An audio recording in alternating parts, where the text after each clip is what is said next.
Hello दोस्तों, नमस्कार। मैं आप लोगों को एक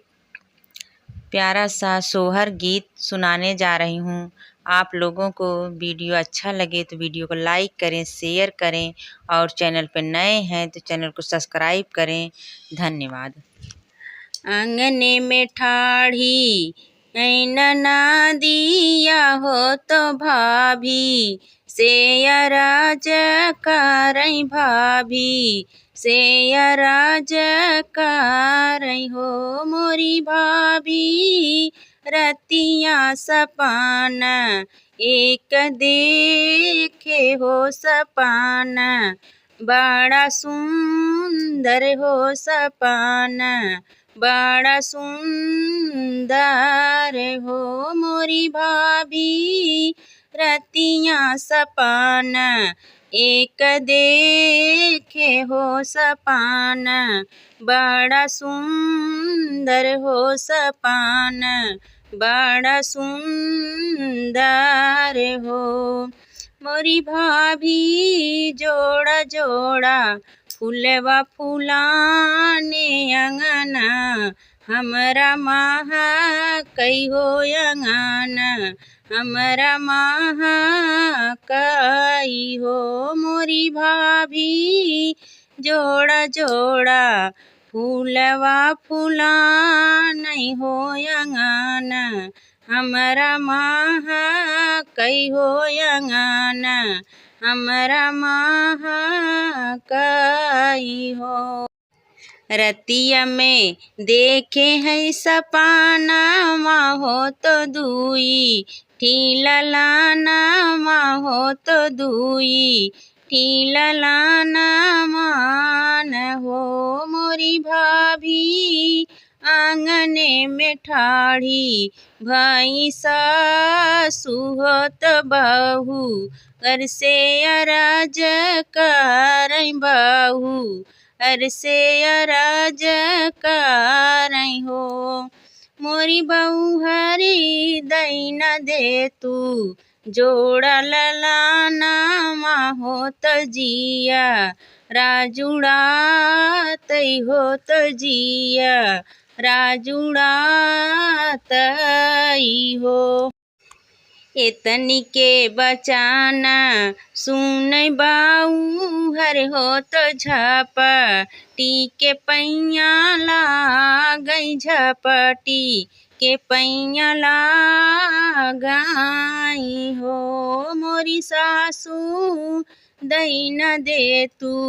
मुख भर आशीषवा हो ललाना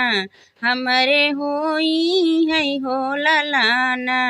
हमरे होई हाई हो मोरी सासू दैना दे तू मुख भर आशीषवा हो ललाना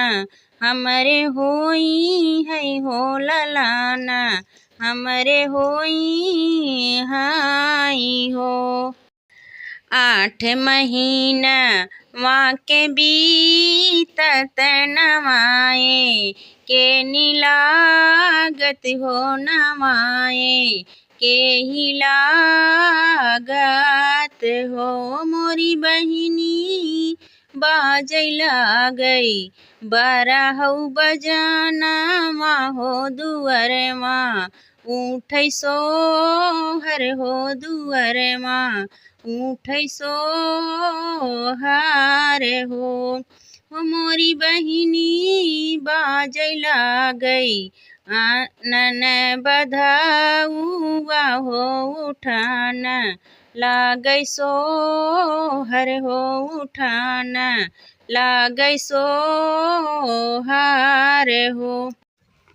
दुअर से आवै हमारी सासु हो तुहाई हमारी सासु हो तुहाई हमारी सासु हो सासु दोनों हाथे मोहा लुटावै तौ ललन के खेलावै हो ललन के खेलावाई हो मोरी सासू दून दोनों हाथे मोहर लुटावई हो ललन के खेलावई हो ललन के खेलावई हो। बहिनी ससुरे से आमई हो ननदी हमरी नाचई हो ननदी हमरी नाचई हो। भाभी कहाँ गए हमरा भतीजवा हो तहामा हूँ खेलाई बई हो कजरा वा लगाई बई हो कजरा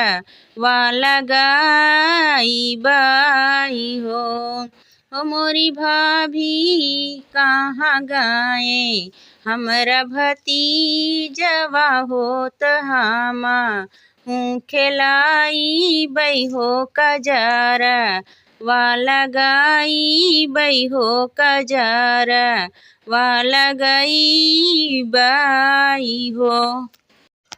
भौजी कहाँ बाटे हमारा भतीजवा हो तनेगा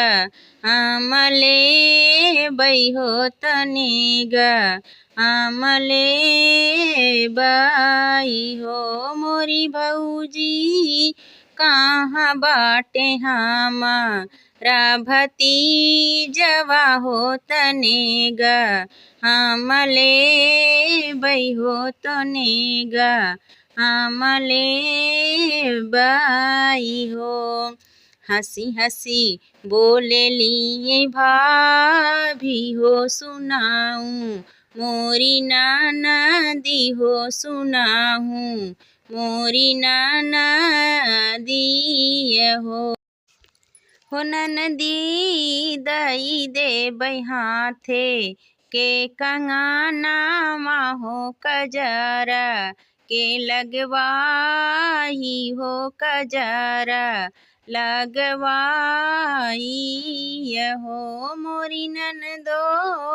दई दे बई हाथे के कंगनवा हो कजरा लगवाई हो कजरा लगवाई।